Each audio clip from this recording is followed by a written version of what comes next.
The challenge takes place at Chilko Lake in Canada, a territory of grizzly bears, cougars, and wolves. As the production crew's boats depart, 10 participants are dropped off at their individual wilderness spots. The first contestant, Tim, never imagined he'd be selected by the show. Now, both excited and nervous, he sheds a few tears on camera. Having fished and hunted from a young age, Tim is skilled with traps, and even bears fall to his arrows. A father of 6, he joined the contest to improve his family's living conditions. Within half an hour of arrival, he spots 2 grouse, but also notices numerous grizzly bear tracks.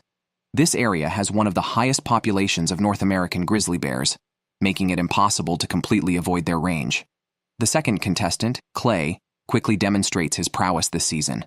While scouting the woods, he spots an animal trail and decides to follow it, discovering several porcini mushrooms along the way. He collects a good number, continuing until the increasing number of fallen trees suggests no further discoveries. Suddenly, he spots a grouse, and with over a decade of archery experience, hits it from over 20 meters away, impressing viewers. After preparing the grouse by the lake, he separates his cooking area from his living space to avoid attracting bears. Just as he is about to start cooking, he hears a noise behind him. Turning around, he's startled by a cougar staring intently at him. Rather than retreat, Clay charges, hoping to drive the cougar up a tree. If he had his bow with him, the encounter might have ended differently. His bravery is undeniable. The next contestant, Matt, is initially disoriented by the new environment. His confusion is quickly disrupted by the sight of a moose swimming in the lake, though it's too far for his bow. Like Season 6 champion Jordan, capturing the moose would have provided sustenance for the duration of the challenge.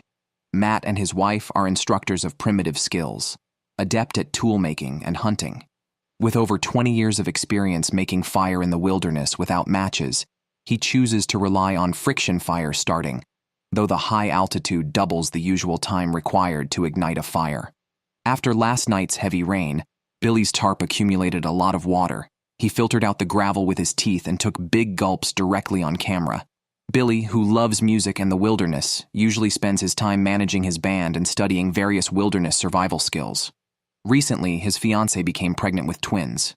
Participating in Alone was mainly to win the prize money for his family. The other contestants are similar, with overalls and bows in hand. Billy searches for game near the campsite but finds nothing but berries. He wanders to the lake where he spots a rivet in a piece of driftwood washed ashore.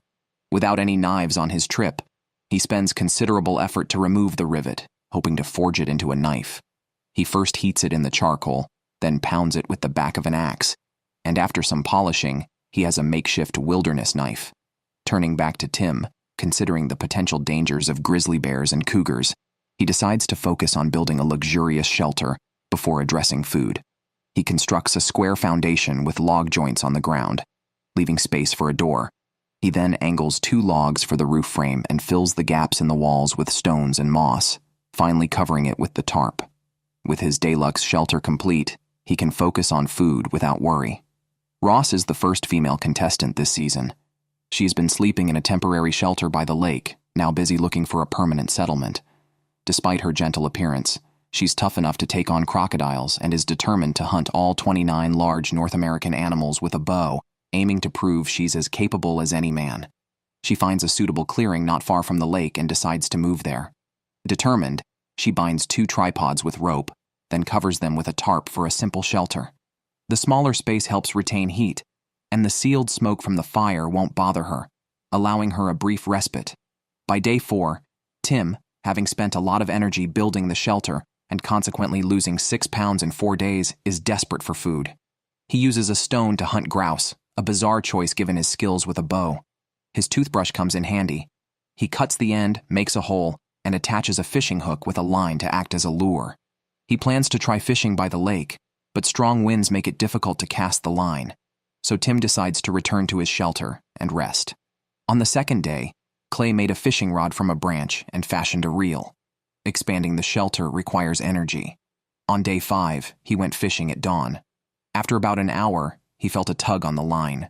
Clay successfully landed a 2.5-pound rainbow trout, the first fish of the season, using only a bottle cap and umbrella cord as bait. Before moving, Ross ate a lot of bearberries since she couldn't find any other substantial food. These berries alone sustained her. but they led to abdominal pain and nausea that night. The high fructose content in wild berries can cause bloating, pain, and vomiting. She spent much of the night awake and vomiting up the berries she ate during the day. Tim was even unluckier. That afternoon, he went out looking for food and saw a grouse fly into the bushes. His intense desire and rapid breathing from excitement, coupled with days of little food and low energy, triggered a heart attack. Ignoring the grouse, he hurried back to his shelter with severe chest pain. Knowing he had a history of heart issues, and despite not wanting to disappoint his supportive wife, he tearfully made the call to withdraw from the competition, becoming the first to be evacuated on day 6. The next contestant, Colt, joined because his mother is a huge fan of wilderness survival shows. He lives alone on a deserted island, where he installed his own utilities and spent 42 days alone last winter, making the competition relatively stress-free for him.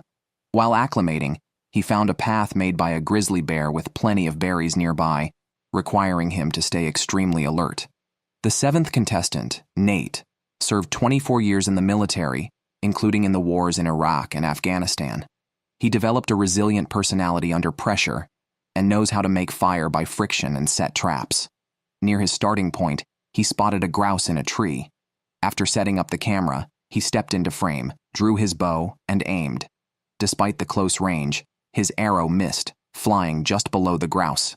The 8th contestant, Teresa, a rare expert in Stone Age skills, is proficient in making tools from stones, bones, and wood. She joined the competition to win the prize money to maintain her ideal lifestyle. Upon arrival, she quickly found berries and edible plants. Teresa swiftly chose a temporary campsite, setting up a simple tent with a tarp and a leaning tree trunk, and placed her cooking site by the lake to avoid attracting bears, showing thorough consideration. Michelle starts by showing a close-up of a cricket to the camera, then braces herself mentally before popping it into her mouth, crunching away. The taste isn't bad, just a bit tough on the teeth. Michelle has lived for 4 years in Alaska and with Siberian natives, learning many survival skills, including setting traps and identifying edible plants. Despite her petite frame, she possesses a strong inner spirit. Initially, her survival strategy focused on gathering plants. She found a lot of nodding onions on a hillside, a collector's paradise. Cooked, these onions provide about 20 calories per 100 grams.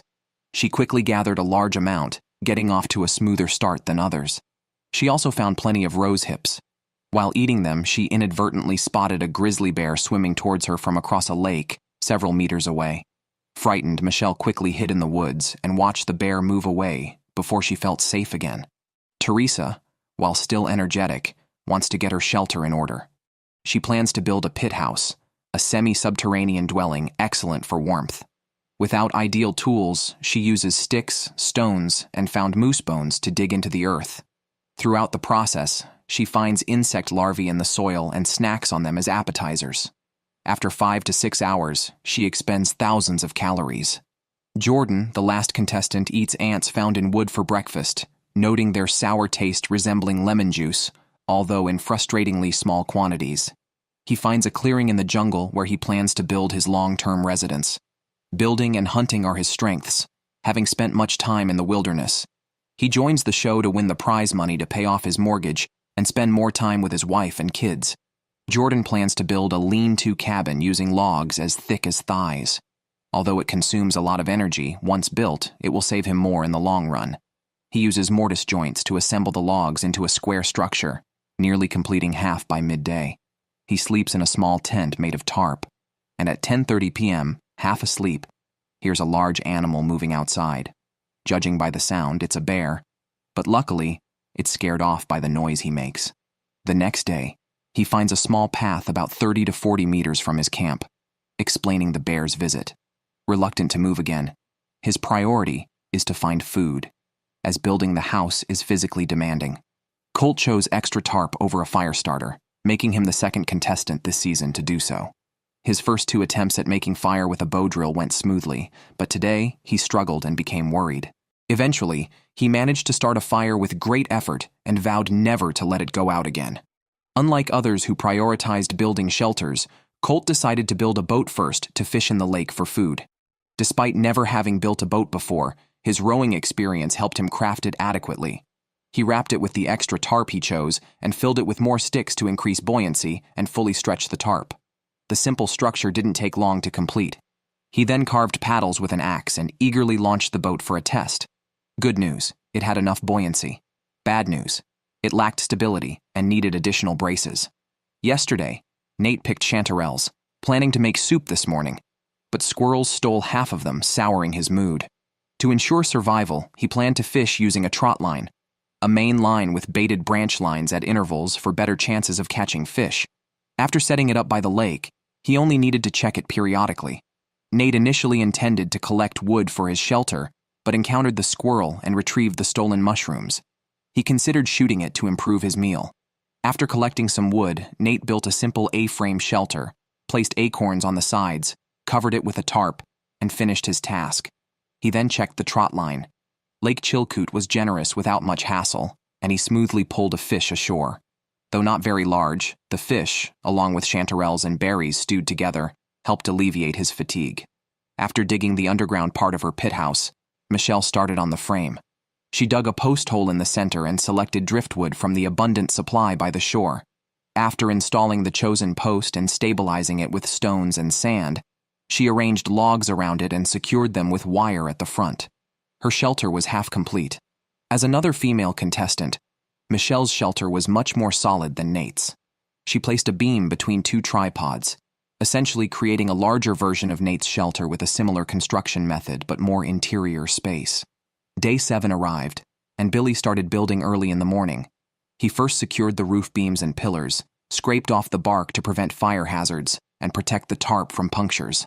Extra measures were taken for the wind-facing wall by layering branches and bark. With that, the basics were covered. Driftwood found by the shore was perfect for making a bed. He gathered branches for padding, and lying on it was extremely comfortable. His shelter was nearly complete, but his stomach was still empty. He almost caught a fish yesterday, but it slipped off the hook. So far, he hadn't seen a single grouse or deer, and the dense tree population made hunting impractical. He planned to check the opposite side of the bay. Unable to cross by land, he swam across in just a bathing suit, despite the water being only 11 degrees Celsius. After swimming 800 meters, he was disappointed by the dense trees and only a few berries on the other side. His arrows were blocked by branches, and he swam back empty-handed, wasting thousands of calories. Tonight, he would have to make do with a soup of petals and roots. Worried about the approaching autumn and the potential lack of even grass to eat, he envied Clay, who had the best food supply so far. Clay started with grouse and mushrooms, caught a trout, and still had half left by day 7. Fearing a bear might steal it, he tied the legs of his spare underwear tight, placed the fish inside, and hung it mid-air. With a relatively ample food supply, his house was almost finished.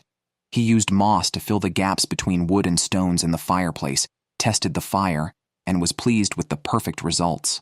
Now focused on food, Clay, knowing he was lean, realized he couldn't survive just by enduring hunger. He needed to hunt big game like elk to have a chance. He targeted an open, bushy slope, thinking it likely to find deer. When he arrived, he discovered it was a forest devastated by fire, with wood scattered all over the ground, making navigation difficult. After a fruitless and exhausting hunt, he luckily found many berries in a meadow.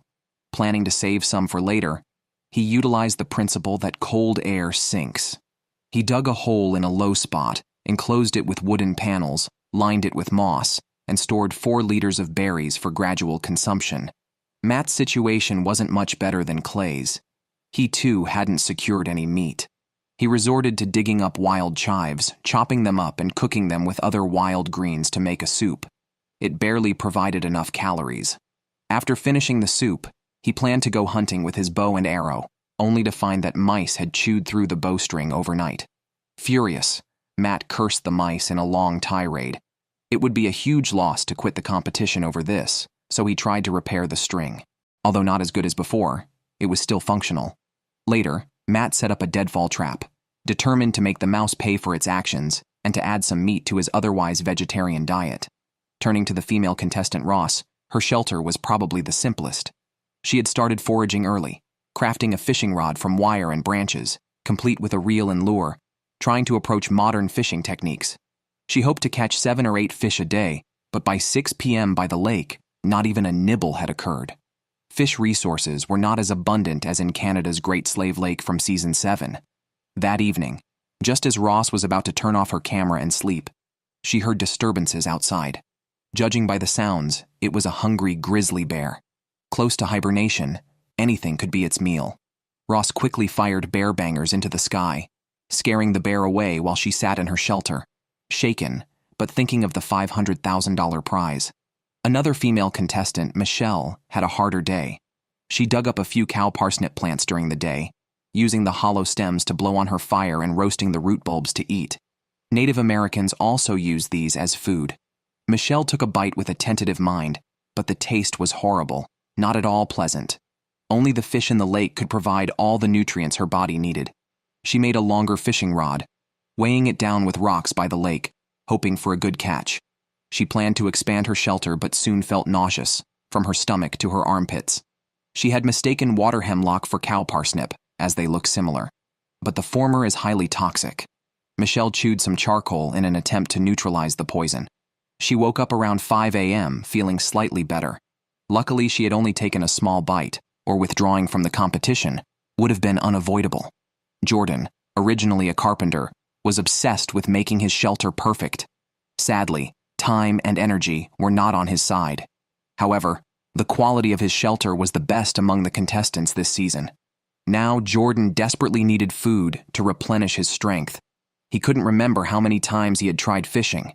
After waiting tirelessly for 2 to 3 hours, he was in disbelief when he finally dragged a fish to shore, shouting with joy. The fish weighed over 2 pounds, enough to feed Jordan for at least 3 days. He quickly cleaned and prepared the fish, planning to make a fish head soup and enhance the flavor with chopped wild yellow essence roots. While the soup was cooking, he smoked the other slices of fish for dehydration and storage. On day 13, Teresa hung up her freshly washed underwear and, adopting a semi-sitting posture, became an expert in warming herself by the fire before returning to building her shelter. The frame of the house was ready. Next, she would lay the walls using large pieces of bark from dead fir trees stacked from bottom to top like tiles and fill the gaps with pine shavings for better insulation. She had left spaces for the fireplace and door. Looking at the empty interior, she planned to make a comfortable bed using wire to bind several logs together to form a frame, then laying wooden planks topped with grass and branches to mimic a mattress.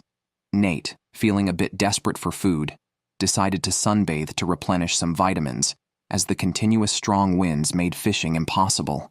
His fishing lines were washed back by the waves. After much thought, he decided to build a dock in the deep water area, hoping it might help. Using dovetail joinery techniques learned from his neighbor, he connected several logs into piles.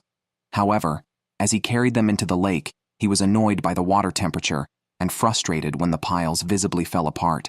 Realizing he had forgotten to install support beams, Nate wasn't discouraged. He focused on solving the problem rather than complaining. Previously, the boat Colt had used was unstable, so he made 2 small boats using the last bit of tarp and bound them with fir wood as external braces. On retesting them in the lake, there were no issues. Not only was the stability greatly improved, but the maneuverability was also excellent, allowing forward, backward, and rotational movement. Colt was thrilled and immediately stripped down to jump into the lake for a relaxing bath. However, his enjoyment was short-lived, as he spotted a grizzly bear staring at him from a distance and slowly approaching. Colt quickly fired a bear banger, which initially had no effect. The bear paused for a few seconds, then continued advancing. Colt fired a second shot, which made the bear retreat into the woods a few steps, but it still lingered and approached again. Only the third bear banger scared it away. That night, Colt was still shaken from the day's events, relieved that the bear had finally left. Hand the painting to craftsman Jordan. With the fish he caught a few days ago, he is living comfortably without worrying about food. The smoked fish has a reddish hue and is fragrant, tasting even better than he expected. The cabin is almost complete, only lacking a door. Jordan plans to make the door with wire and wood and install it with hinges for opening and closing.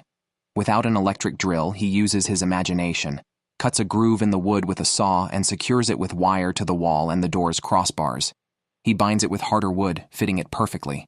Finally, he uses a bent branch as a door latch. With this, the cabin is complete. On day 16, Colt dreamt of delicious food and decided to treat himself today since he hasn't eaten meat in half a month. He paddled to the center of the lake, and immediately a fish bit his line, but it got away before he could pull it out of the water. Over the next 3 hours, he had 4 bites but failed to catch any fish. His fishing skills clearly need improvement. Fortunately, his perseverance paid off, and he finally caught a rainbow trout weighing about half a pound, proving that his boat and fishing methods were effective. He quickly thought of several fishing techniques to try in the future, feeling a step closer to the $500,000 prize. To prevent homesickness, Jordan's main strategy is to keep himself busy. This time, he decides to make a pipe. He drills a hole in a stick to form the bowl, cuts off the excess, and carves it slightly for style, then inserts a hollow branch as the handle. He completes his wilderness-style pipe and fills it with traditional Native American tobacco, living more and more refinedly by the day. Nate sits in his camp, drinking freshly brewed pine needle tea. A squirrel is on a nearby branch. Let's look at contestant Ross. Her breakfast is unappetizing seaweed. So far, she hasn't caught a single fish.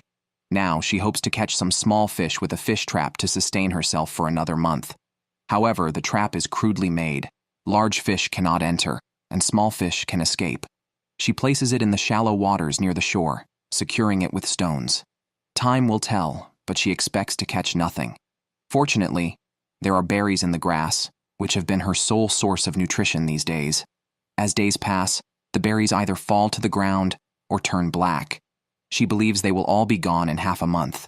Since Jordan finished making his pipe, he seems to have lost his spirit, completely absorbed in missing his family. Keeping busy no longer helps him cope. Viewers of wilderness survival shows can probably guess that he ended up making the expected call to quit the competition. Over to Clay, who hasn't had a successful catch since landing a 2-pound rainbow trout on day 5 of the challenge. Today, he decides to make a scoop net. He crafts the frame himself and uses the inner core of a parachute cord. It takes him half an hour to finish the net. He heads to a spot he scouted earlier. It seems the fish in the lake know he's equipped with a net, as now they won't even bite the hook. Michelle finds a few snails, which taste like crispy chicken. These days, she relies on snails and crickets for protein, having not had a proper meal. Her fishing rods, placed in the lake, haven't yielded anything either. Like Ross, she plans to make a fish trap, but her craftsmanship far surpasses Ross's. She persists through the hardship, hoping to use the prize money to care for her brother-in-law, who has Down syndrome. Michelle places her fish trap in deeper water, hoping to catch some fish. Matt is under significant pressure. As a survival instructor by profession, he hasn't achieved notable success in the challenge. Others have at least shot a grouse, but he hasn't even caught a fish until now. Suddenly, Matt finally catches a rainbow trout, though it is as small as the one Nate caught earlier. He eagerly returns to make a soup with wild chives, savoring every bit, including the leftover fish bones. Such a small amount of food can't fill his hungry stomach after half a month. His solution is meditation, using his thoughts to communicate with his family to alleviate his pain. He then realizes his shelter lacks insulation. He might manage now, but it won't be good as the weather cools. Being the contestant with the least body fat, he needs to enhance his warmth measures. Matt finds a dense grassy area in the forest and decides to gather some dry grass for bedding. Unexpectedly, he disturbs a ground wasp nest preparing for winter. Several stings later, he runs out. Billy made a knife from a rivet he pulled out of deadwood and showed it off in front of the camera. It works well for chopping wood.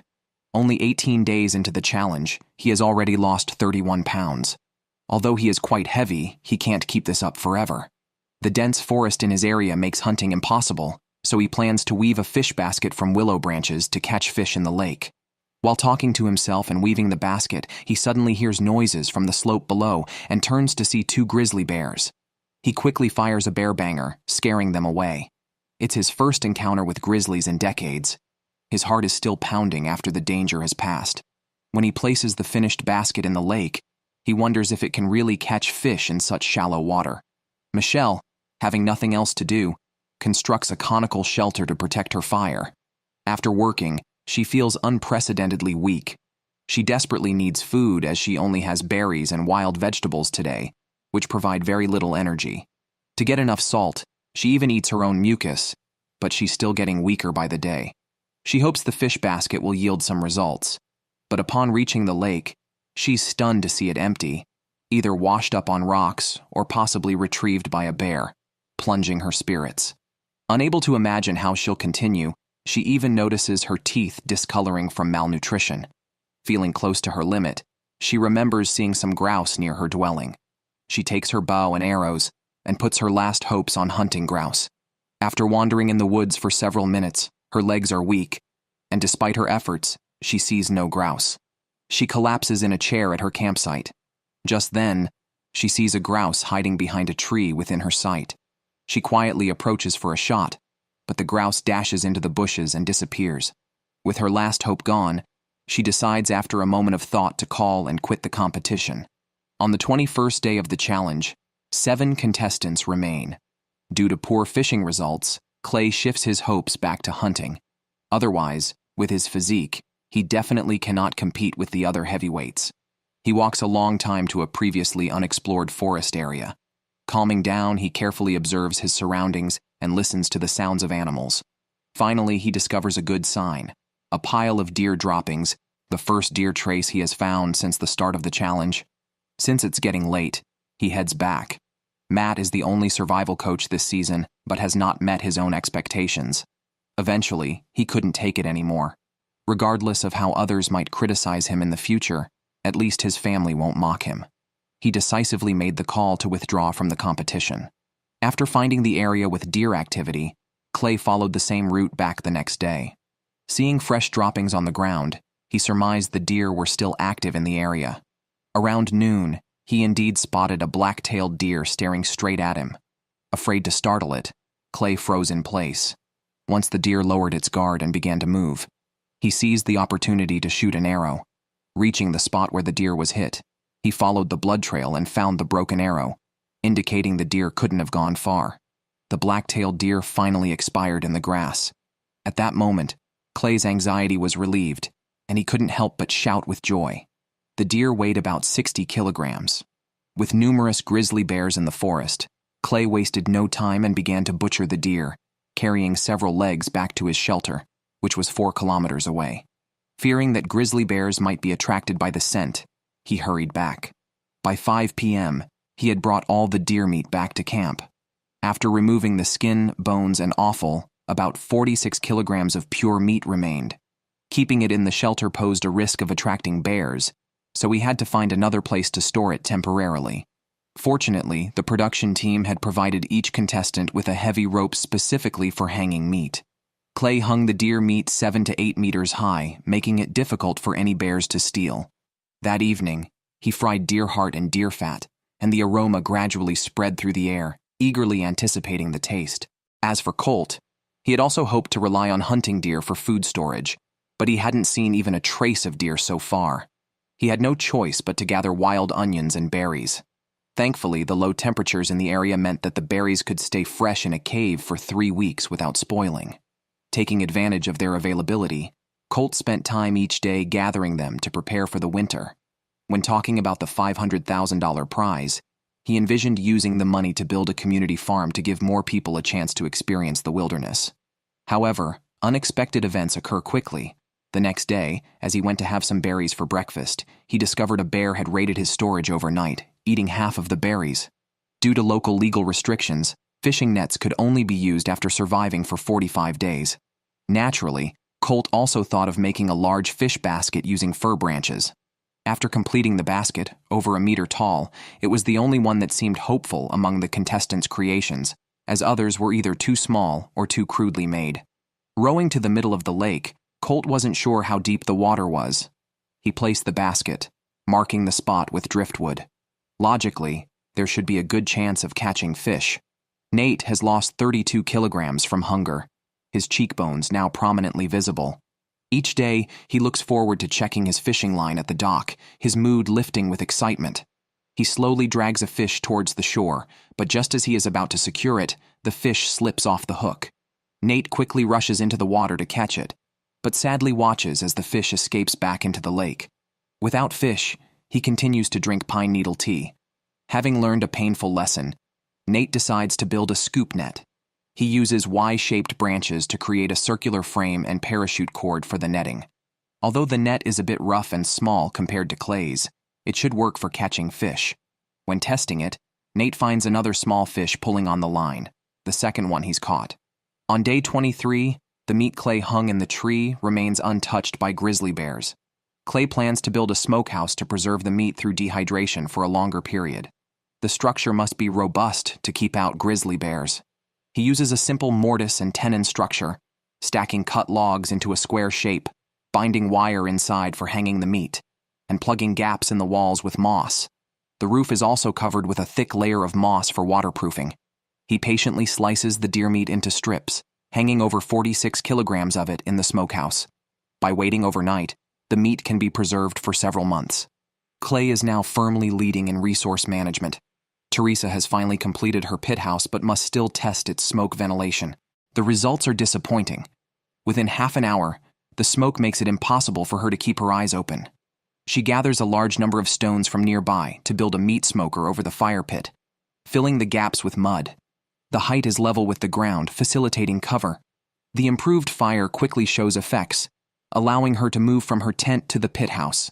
The pit house's insulation far surpasses other contestants' wooden houses, allowing Teresa to conserve energy by sleeping in just a sleeping bag. Turning back to Nate, he forgot to cover his iron pot before going to sleep 2 days ago. Drinking water in the dim morning light, he didn't notice several squirrel droppings in the water until daylight. He's unsure if this will cause illness, but feels fine so far. Today, he plans to make a fishing rod with a reel for longer casts, taking advantage of the dock's extension to catch bigger fish. After completing the rod and reel, Nate starts feeling nauseous and cold at 4 p.m. He suspects an infection from salmonella carried in the squirrel feces, as nausea and chills are typical symptoms. Regretfully, he makes the call to withdraw from the competition.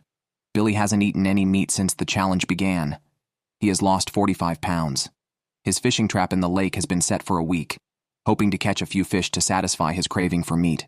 Unfortunately, each time he checks, the trap is empty. With no other option, he tries fishing again. After nearly 2 hours by the lake, he finally catches a rainbow trout weighing about 1.5 pounds. Billy quickly goes back to build up the fire and stews the trout with some wild vegetables. While waiting for the fish to cook, he keeps an eye out for grizzly bears, fearing they might appear from nowhere and steal his catch. Eating just the fish meat is no longer enough to satisfy his protein needs, so he consumes the bones as well to feel fully satisfied. As the weather gets colder each day, it's necessary for Ross to install a large door on her squash shack to block the wind. Otherwise, the cold north wind at night is too much for her to withstand. On day 8, she found some wooden planks with nails still in them, which she hadn't used. Ross pulled the nails out, made a tripod from sticks, and wove some pine branches on top. By day 26, only 5 contestants remain. Billy, who had finally caught a rainbow trout, now only has a few sips of soup left, but they still taste incredibly delicious to him, as this was the first meat he's eaten since the challenge began. Feeling the cold weather, he plans to make a wooden door, using the classic design of 5 logs with 2 horizontal supports, and stuffs it with pine resin to enhance the wind-blocking effect. He uses a wire to tie to the house, avoiding even the effort of saying "open sesame" by just stepping on it. After fixing the door, he must also sort out the fireplace so he won't have to go outside to start a fire or boil water when it's windy or rainy. The stones are piled up on the lakeshore, and moving them to the shelter requires going up a steep slope. For an ordinary person, it's a simple task, but for Billy, who has been starving for months, it's a strenuous activity. Billy uses clay instead of cement to build a semicircular fireplace with stacked stones. It doesn't take much time, and the smoke ventilation works quite well.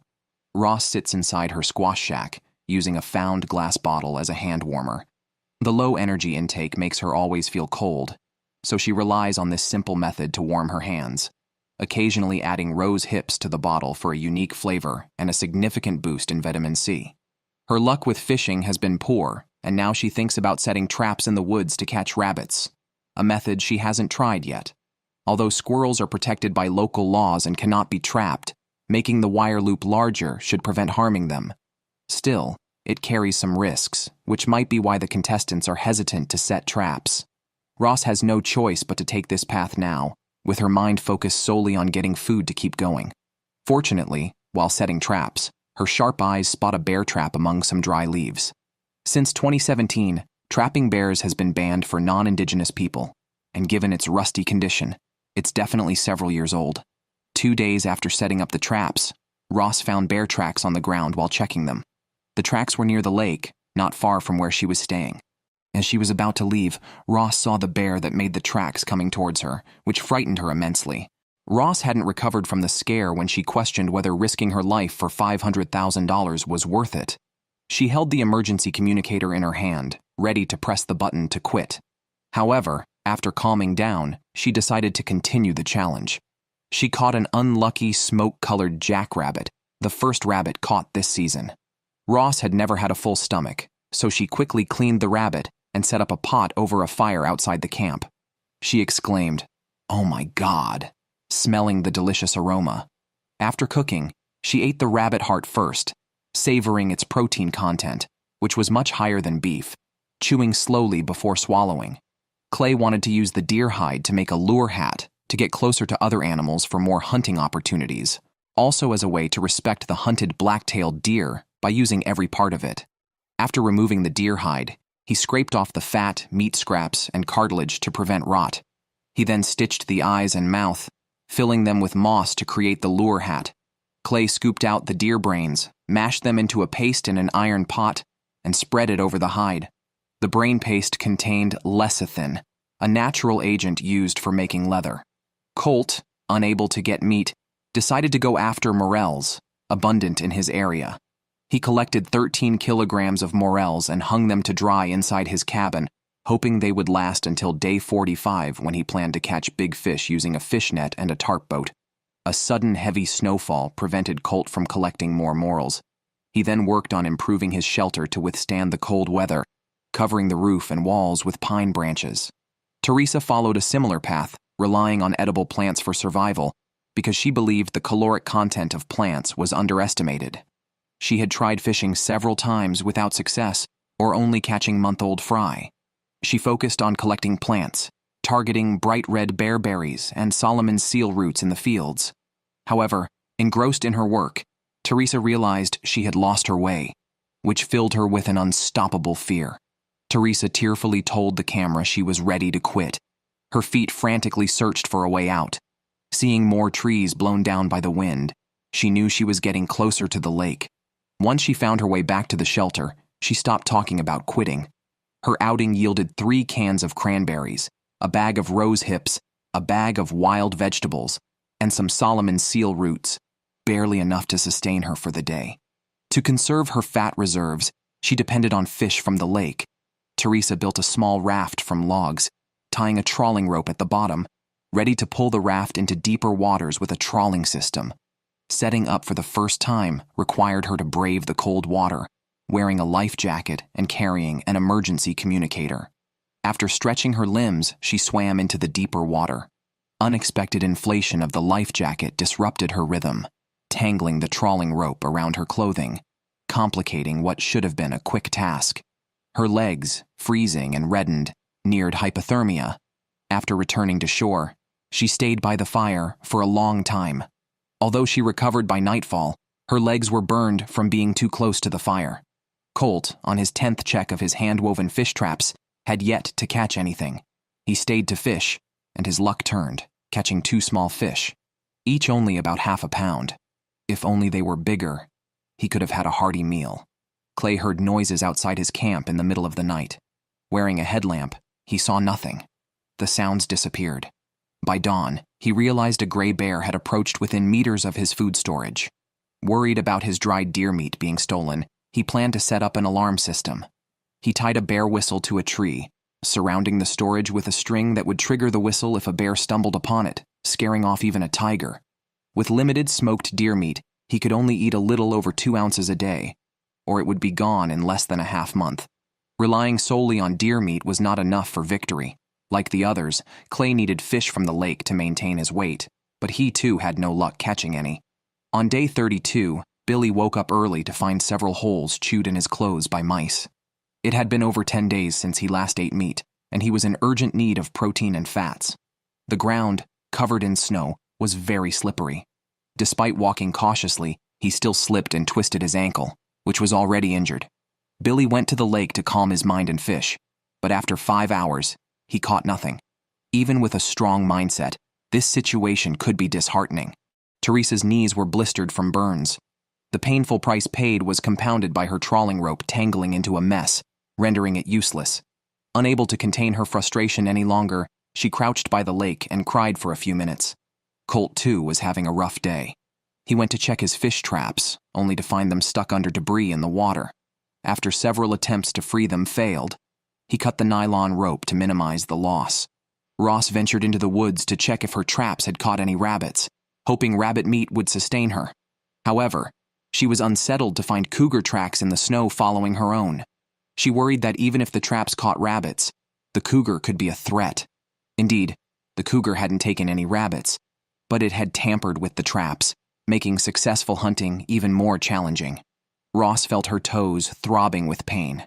Back at the shelter, she removed her shoes and socks and discovered frostbite symptoms, meaning she had to warm her toes every hour, severely limiting her time outside and work efficiency. Clay finally finished making deer leather, which he used to craft a lounge chair.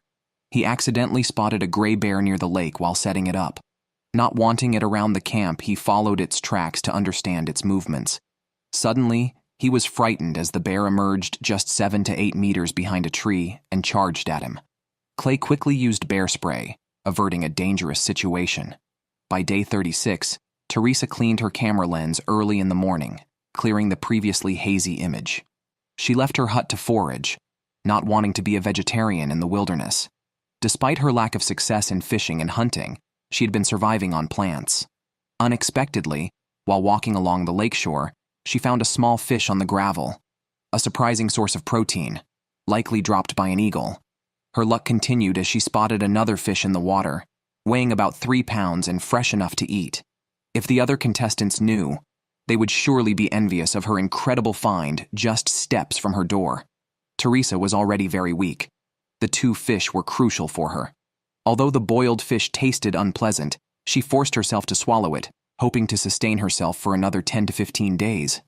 Ross's situation was grim. Her frostbitten toes were constantly in pain. The rabbit she caught had only a little meat soup left, hung on a tree dozens of meters from the camp. She wanted to retrieve it for breakfast, but her weak body made walking feel as strenuous as running a marathon. Gradually, she couldn't even hold the camera steady. Her vision blurred, and her hearing seemed to decline. Ross quickly called the medical team to examine her. After describing her symptoms and being checked by the medical staff, she had to evacuate immediately to avoid severe health risks. Her endurance was well known. Surviving over 30 days with just 1 snowshoe hare was already her limit. She was carried onto the boat when she left, leaving only 4 contestants in the challenge. Facing a temperature of -12 degrees, Billy lived in a drafty wooden cabin which was very tough. He collected moss from outside to fill every crack between the logs and made a fire in the fireplace to slightly warm the interior. Gillnets could not be used before day 45, and he couldn't wait to finish weaving it, placing all his hopes on it. He also made a soup spoon, fantasizing about how great it would be to sit in the cabin, eating fish and drinking soup heartily. To pass time faster, Billy made a bear spear, cutting off his belt and sewing it into a sheath for the knife. The craftsmanship was quite good. Colt didn't see any animal tracks in the snow and decided to go fishing. Unlike Teresa's luck, he found a dead bird floating in the lake, which didn't smell bad. He plucked it on the spot, planning to take it back to the shelter to eat. Since the start of the challenge, he had lost 60 pounds. Without eating some meat soon, he risked being forced to leave the show by the production team. Eating the dead bird carried the risk of infection from parasites, but Colt only ate it after making sure it was thoroughly cooked, not stopping until he had finished everything. Teresa wore a homemade parka, specially prepared to handle the cold weather for her wilderness solitude. Wearing new clothes greatly improved her mood. Today's task was to collect rose hips. Thanks to the late drop of rose hips and bearberries, they became Teresa's life-saving food here. She filled the cloth bag she brought in half an hour. Previously, while cleaning fish guts on the lakeshore, she noticed many small fish coming to eat. She thought of making a fish basket. Since she couldn't catch big fish, catching several small ones would also do. After completing the task, she planned to place the fish basket in deeper water. Teresa had already set up anchors in the water. Now, she just needed to pull the rope to drag the fish basket into the deeper water. However, things didn't go smoothly. The fish basket got stuck halfway and wouldn't move. She had to use her long legs to walk into the lake and properly set up the fish basket. I seriously suspect she did it on purpose. By day 44, Colt also started weaving a gill net, striving to get every knot and float right. He worked from morning till nightfall to finish the gill net on time. Unexpectedly, at 2:30 a.m., a fierce wind blew, giving him a bad feeling. Worried that his tarp boat might be damaged, he went to the lakeside with a headlamp to check. Sure enough, 2 rope knots had loosened on the boat. It was fortunate that he checked. Otherwise, just when he could use the gill net, the boat might have sunk the night before. That would have been infuriating. The next day, Billy sawed down a slender pine tree, removed all its branches to use as a long pole for binding the gill net, and chose a suitable spot to lower the net. He secured the long pole with stones to prevent it from being washed away. He hoped the gill net would turn his fortunes around. Otherwise, he would have to rely on his body's fat reserves to endure, just like a bear. Colt wasn't in a hurry to get into the water, but decided to add a few more beams to the boat and replace 2 crossbeams to increase buoyancy and stability. Afterwards, he sailed out and spread the gill net in the deep water, greatly increasing his chances of catching fish. While everyone else was busy setting nets to catch fish, Clay had the leisure to stuff moss into nets as sword targets and occasionally practice archery outside the camp. Today, he also needed to set up his gill net. For this, he decided to make a trawling pulley system. By standing on shore, he could easily deploy and retrieve the gill net.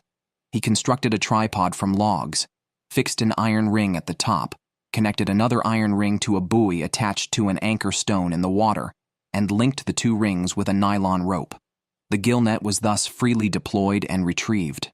During his busy work, he noticed a teal duck less than 10 meters away. Seizing this rare opportunity, Clay immediately stopped his work and shot an arrow at the duck. Unfortunately, the wave pushed the arrow just under the duck's belly, and he missed the chance for a follow-up shot. It was an exciting time for checking. Teresa's highly anticipated fish basket had been washed ashore by the large waves, which were more destructive than she expected. With no fish to eat, and only some matsutake mushrooms she had picked, she decided to cut them into pieces and boil them. Billy's gill net had not been washed ashore, but there was no need to retrieve it because from the shore, he could see it was empty. Now, all his hopes were dashed. Facing continuous attempts and failures, his mood sank to an all-time low.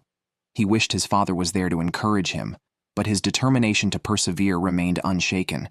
Clay's gill net also yielded nothing and got tangled by the waves. If he continued to catch nothing, winning seemed unlikely. However, his gill net finally caught 2 rainbow trout, giving the contestants a much-needed boost. Despite losing 60 pounds over these days, with fish from the lake as food, he confidently said he could last another 50 days. Clay ventured into the forest to search for matsutake mushrooms. The area was scarce in grouse and rabbits, but fortunately, mushrooms were plentiful. While I marveled at his cutting technique, Clay pulled out a bag full of matsutake mushrooms. He had gathered 2 kilograms just along this ridge. Before the competition, Billy weighed 270 pounds and had plenty of body fat left, despite being hungry. He figured he could last another 20 days on tough resolve. Unable to find meat, he turned to wild onions, which were abundant near the camp. As long as they weren't withered, he could dig them up daily. Billy even started planting the onions he couldn't finish eating to keep them fresh. But realistically, it seemed unlikely there would be any leftovers. The gill nets remained persistently empty. Due to the lack of food, the cold became increasingly unbearable, causing his limbs to feel abnormally cold. Billy stretched his feet towards the fire to warm up, but accidentally burned a large hole in his socks. The contestants' luck seemed worse than ever. Teresa returned to her days of collecting berries for food. She hadn't found any fish by the lake again, and even picking berries left her gasping for breath, clearly due to long-term food shortage. It seemed she might be evacuated like Ross had been. Currently, Colt faced the least stress. Having great success in fishing, he had made some dice in the melon shed today for entertainment and relaxation. However, when it was time to check the nets, he was stunned upon reaching the lake. His trusted tarp boat had sunk. Colt insisted on rescuing it. He pulled the boat ashore and, after inspecting it, discovered that only the waves had swept water into the cabin, causing it to sink. The boat's ribs and a few seat planks were dispersed, but it could still be used as before once repaired. Clay has lost 20% of his body weight so far, but he still has muscle. There's not much meat left on the black-tailed deer. He desperately needs fish from the lake to supplement his diet. This time, his gill net finally met expectations, catching a rainbow trout frozen in an arc shape, which could provide about 2,500 calories. However, the waves tangled the gill net again. He decided to relocate the net near a large boulder, cut a log from the forest, and use it as a ladder on the boulder. Clay climbed up, threw the anchor stone connected to the float into the lake, moved the tripod over, assembled the trawling system, and secured the gill net in place. On day 58, Colt got a foreign object in his eye, making it difficult to even open his eyes. Despite this, he couldn't let it affect the competition, especially as he was close to winning. He used a syringe from the provided medical kit to flush out the foreign object. Then, he rowed his tarp boat to check the gill net. At this exciting moment, the gill net caught another bull for him. With this momentum, Colt could easily last 100 days. Back at the shelter, Colt arranged the iron pot for stew, enjoying fish soup and fish meat, with the situation looking very promising.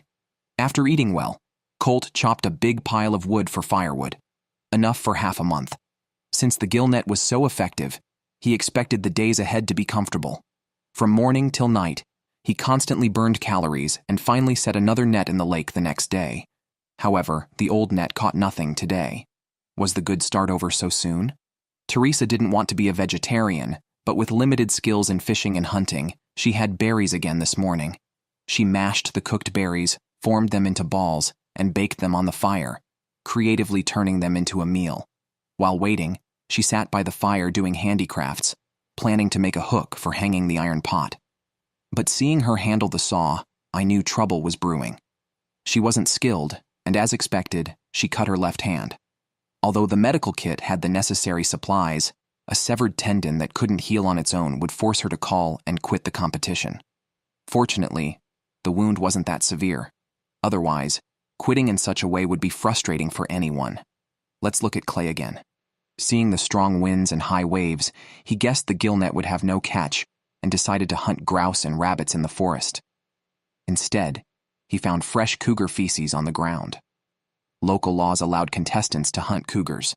With Clay's stored deer jerky running low, catching this cougar would not only provide about 10 pounds of meat, but also fulfill a long-standing wish. Unfortunately, despite searching all day, he never saw the cougar. That evening, Clay made a tube out of deer skin that emitted sounds somewhat like a deer's call, but also resembled the cry of a dying hare. The next morning before dawn, he left the shelter with his bow and arrows, planning to lure a cougar with the sounds and shoot it. Unexpectedly, the situation changed rapidly. Gray bears, absent for a long time, had returned. Clay spotted their tracks in the snow, only 7 or 8 meters from the shelter. He had no choice but to abort the hunting plan.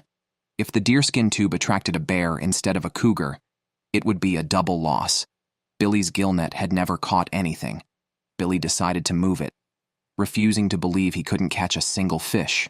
Now, climbing a steep slope left him breathless, showing his physical weakness. A few wild onions in the garden were his food for the day, enough to sustain him for another week. He had quit his job to join the contest, with barely any money left in his bank account and twins on the way. Winning the $500,000 prize was crucial to avert a financial crisis.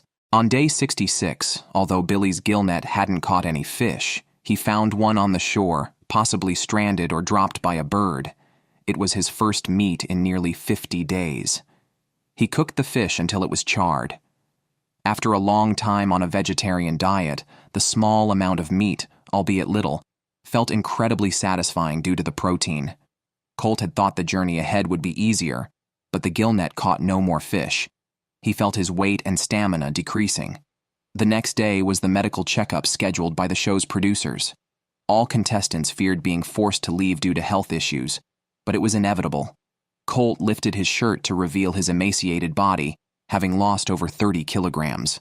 The other contestants were not faring much better, anxiously awaiting the medical report.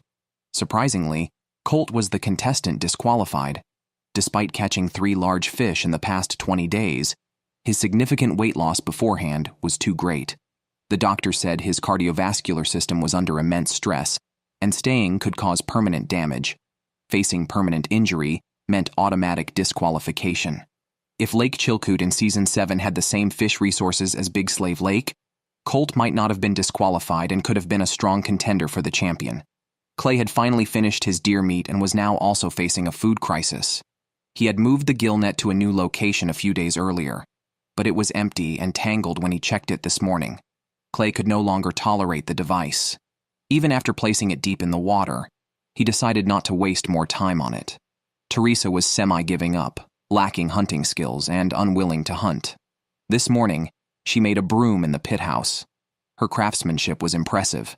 She took the broom outside, intending to clear the snow off the roof, but being on a vegetarian diet, she quickly felt dizzy and had to lie down again. Without wood for the fire due to not collecting it the day before, she forced herself to gather wood outside. Walking on land, she felt as if moving through water. While collecting wood, she saw deer tracks in the snow, the first since the challenge began. But she was indifferent, either too weak to care or unwilling to change her situation. Teresa had settled on berries and mushrooms. On day 69, she received a text from the show saying her medical checkup was moved up and to stay at the camp. She fantasized about being the last one standing and that the crew would soon announce her victory, but reality was harsh. Teresa had become extremely thin, and the early medical checkup was due to poor last results. Her heart rate had increased by 20% over the last week, a possible sign of impending heart failure, making her the 3rd contestant to be forced to leave. Now only Billy, the endurance king, and Clay, the deer hunting expert, remained. Billy's gill net was predictably empty.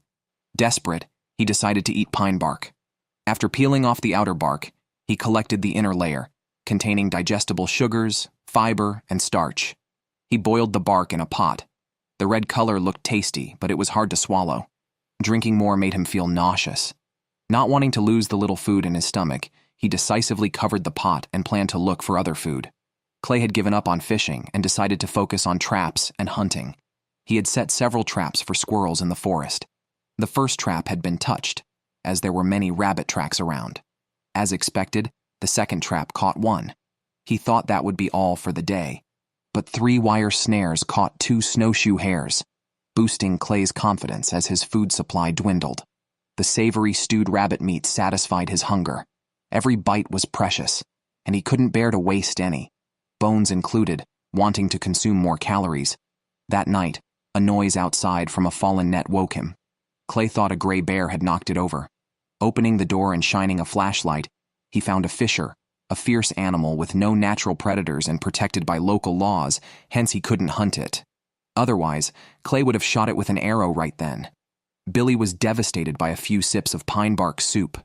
He felt extremely nauseous yesterday and still hasn't recovered, lying in bed as if waiting for death.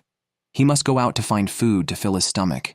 While searching nearby, he discovered a large patch of wild onions, ensuring he wouldn't worry about food for the next few days. Since the start of the challenge, Billy has been eating wild onions, frying some and boiling others. After eating them for over 2 months, he still praises their taste. I truly admire his perseverance. Clay's situation isn't promising either. Today, while checking his traps, he saw fisher tracks in the snow following his own footprints. It seems the fisher had checked the traps before him. Clay felt a sense of doom when he found blood near the traps, likely left when the fisher stole a rabbit. If the fisher keeps visiting each night, Clay figures he won't last much longer in the competition. Every time Billy returns from fetching water from the lake, he has to climb a steep slope, walking about 100 meters. Today, he felt his heartbeat accelerate for the first time, pounding intensely. He suspects he might have heart palpitations and feels dizzy as if he's falling apart. Billy continuously apologizes to his wife, admitting he might not last much longer. Clay is also reaching the end of his resources. On day 71, Thanksgiving Day, he took out the family photo he had brought, but resisted looking at until now. Overwhelmed with longing for his family, he shed tears he hadn't shed in decades and prepared himself to go home to see them. On day 73, the crew's yacht appeared on camera, indicating someone had called to quit. The question was, who could it be? The answer was Endurance King Billy. Over the past few days, he had felt his heartbeat increasing and his breathing becoming labored. Although he could continue to endure hunger and isolation, losing 90 pounds was the limit for his body. Any further weight loss could be dangerous, so Billy had no choice but to withdraw from the challenge. On day 74, Clay became the champion of Season 8 of the Wilderness Survival Challenge, winning the prize money.